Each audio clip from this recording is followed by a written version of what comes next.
Ora katoa. Welcome to Day 4 of the World Suicide Prevention Day online series. In yesterday's video, we heard from Carolyn McMillan and the talented Judah. Today, I'm going to talk briefly about the peer support at the Hope Centre. At Life Matters, every life matters. You are never alone. It is important to remember that staying silent does not save lives. Speak up and be brave. The numbers don't lie. We can all make a difference if we know what to do when facing a person in distress. Education and speaking out at the right time can save lives. Take all reference to suicide seriously. Asking directly if someone is suicidal can save a life. The Hope Centre, which is now over 3 years old, is the first in New Zealand where we work together with the wider community and other health services to prevent suicide. In the Hope Centre, we offer peer support, among other things. Peer support is creating connections and holding space for people in mental distress or those who need some extra help. Our peer support volunteers sit with people and listen with compassion in a safe, non-judgmental environment. Peer support bridges the gap between peers and health professionals. Many have lived experiences themselves and can often relate to what people are going through. We have a new peer support intake at the beginning of every year, so keep your eye out on social media if you're interested in applying. Now will we hear a short speech from Kirstin Bebell, the chair of the board. Glenda Wallace, clinical neuropsychologist, will also be joining us to share some coping mechanisms. Hello, my name is Kirstin and I'm chair of the Board of Trustees of Life Matters Suicide Prevention Trust. One of the difficult emotions that many of us face is a sense of helplessness. We want people to be well. We want to support their wellness. It can be disheartening and frustrating to hear that action is not being taken, that help is not available, or that we have to wait. So the theme of this year's World Suicide Prevention Day is creating hope through action. What does hope through action look like? It looks like peer support, like bereavement groups. And the general manager of Life Matters, Glenda Taylor, has spoken to this. But that question of what does creating hope through action look like could be handed down to each of us. Well, it looks like calling a helpline if we're in need of support. It looks like texting a friend or a family member to reach out for help or to offer them help, to see how they're doing. We can offer someone a cup of tea. We can offer someone a heartfelt chat. We can share when we personally feel down so that others know they're not alone. We can sit as we watch this video and breathe. We can try to feel the kindness and love behind the words of our speakers. We can extend our breath and expand that sense of kindness, love, and gratitude as compassion to those around us. This is a difficult time for me personally. I haven't seen my family in years, and I can't do everything that I wish I could do. Sometimes it feels like I can't do anything or not enough, that the problems are too big. But it's never too big to take some action. I can say hello, even if I can't shake your hand. I can record this video. I can tell you that I'm utterly convinced that every one of us has a role to play, something unique for each of us. Today, we're attending this remote gathering. Today is a difficult day for many people. Yet none of us watching this video are truly alone. We are part of a community working to build a better tomorrow. Kia kaha. We are stronger together. Thank you.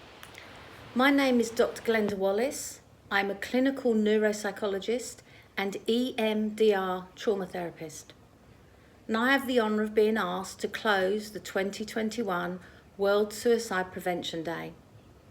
The theme this year is Hope Through Action. As a therapist, I'm always thinking about our biology, what is happening in our minds and bodies when we experience emotions, have thoughts, our senses are stimulated, or how our body reacts with sensations in action and reaction. The theme of hope through action made me think of action and why we can't act or think when we have no hope. Our autonomic nervous system does not think. It reacts without conscious intention. For example, we cannot make our pupils enlarge or change the pallor of our skin. This happens at an autonomic level. Our reptilian brain perceives danger in any mode, and our autonomic nervous system is activated. I talk to people about our window of tolerance. When we're settled in ourselves, we have oxygen and blood flowing to all of our brain, and we can think, problem solve, recall previous coping strategies, and measure time. When we're outside our window of tolerance, we do not have blood or oxygen flowing through all our brain. In fact, we have 30 plus neurochemicals which flood our brain, and we freeze, collapse, run, or fight. Today I want to offer you 3 actions you can do when your autonomic nervous system is triggered, and with these actions there is hope. First, I'd like to introduce you to the butterfly hug. Cross your thumbs and place them at the top of your sternum and your hands on your chest, and gently alternate taps. As you hold this position, your body will produce oxytocins, which is related to positive feedback within your system. The gentle tapping is self-soothing, develops new neural pathways, and you can feel if your breathing is above your thumbs or under your hands. Breathing from your belly switches off the stress response and allows blood and oxygen to flow freely around your brain. The second action is the out breath. On an out breath, the vagus nerve, which runs from your brain to your heart to your gut, is deactivated, enables us to be with that breath. The third action may be a surprise, as it is rest. I found these words which I felt really fitted, however I was unable to find the author's name. The words are, resting is doing. You don't need to be busy. You don't need to justify your existence in terms of productivity. Rest is an essential part of survival, an essential part of us, an essential part of being the animals we are. When a dog lies in the sun, I imagine it does it without guilt, because as far as I can tell, dogs seem more in tune with their own needs. As I grow older, I think rest is actually the main point of life. To sit down passively, inside or outside, merely absorb things. The tick of the clock, a cloud passing by, the distant hum of traffic, a bird singing. They all feel like an end in themselves. It can actually feel and be more meaningful than a lot of the stuff we're conditioned to see as productive. Just as we need pauses between notes for music to sound good, and just as we need punctuation in a sentence for it to be coherent, we should see rest, reflection and passivity, even sitting on a sofa, as an intrinsic and essential part of life that is needed for the whole to make sense. It's important to notice when we rest, we can often hear a critical voice telling us we are lazy or unworthy or are not good enough. These words can trigger you to go outside your window of tolerance again. So I invite you to notice the changes within you, use your butterfly hug, breathe out, and the next behaviour or action, whatever that may be, can be, and then you repeat your breath out. These 3 actions may seem simple: butterfly hug, breathing, and resting. However, I know these are not always easy. I often use art in all its forms in my therapy sessions, as I do not have a lived experience of low mood or suicidal thoughts. Therefore, I'm unable to walk in the shoes of others. However, I can sit with someone, listen and hear them, breathe with them, and hold the space. John Rodell, an American spoken word poet, writes much that resonates with me and the people I work with.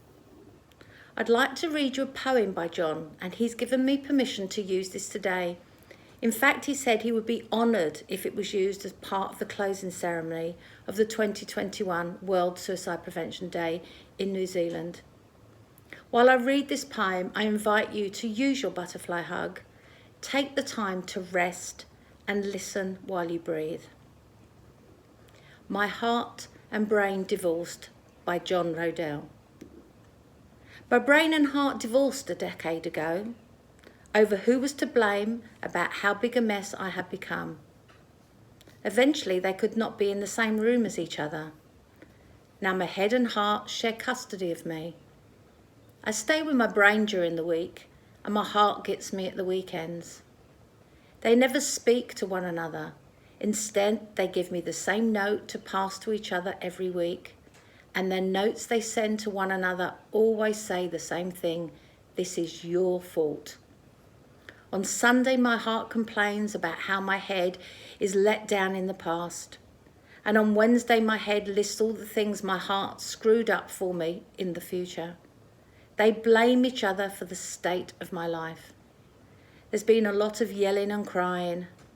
So lately, I've been spending a lot of time with my gut, who serves as my unofficial therapist. Most nights, I sneak out of the window in my ribcage and I slide down my spine and collapse on my gut's plush leather chair that's always open for me. And I just sit, sit, sit, sit until the sun comes up. Last evening, my gut asked me if I was having a hard time being caught between my heart and my head. I nodded. I said, I don't know if I can live with either of them anymore. My heart's always sad about something that happened yesterday, while my head is always worried about something that may happen tomorrow, I lamented. My gut squeezed my hand. I just can't live with my mistakes of the past or my anxiety of the future, I sighed. My gut smiled and said, in that case, you should go and stay with your lungs for a while. I was confused. The look on my face gave it away. If you're exhausted about your heart's obsession with a fixed past and your mind's focus on the uncertain future, your lungs are the perfect place for you. There is no yesterday in your lungs. There is no tomorrow there either. There is only now. There is only inhale. There is only exhale. There is only this moment. There is only breath. And in that breath you can rest while your heart and your head work their relationship out. This morning, while my brain was busy reading tea leaves and while my heart was staring at old photographs, I packed a little bag and walked to the door of my lungs. Before I could even knock, she opened the door with a smile, and as a gust of air embraced me, she said, "What took you so long?" Please be kind to yourselves. Know in your action of an inhale, and know in an exhale there is hope. Know in your action of rest there is hope. Rest, if even only for a breath. This is your action. This is your hope. Thank you. Thank you, Kirstin, for joining our video series and speaking more about reaching out for support. Thank you to Glenda for grounding us today and showing us new methods to cope. I love the butterfly method. We're now going to welcome back Lillieana to close this portion of our videos for our World Suicide Prevention Day online series. Tomorrow is our final video, and we're going to hear from Corinda Taylor, the General Manager of Life Matters Suicide Prevention Trust. Kia taura, ngā manaakitanga, a te runga rawa ki tina I tina o tātou I tau nei. Kia tūturu ōwhiti, whakamaua kia tina, tina, huie, tai ki e. Kia ora.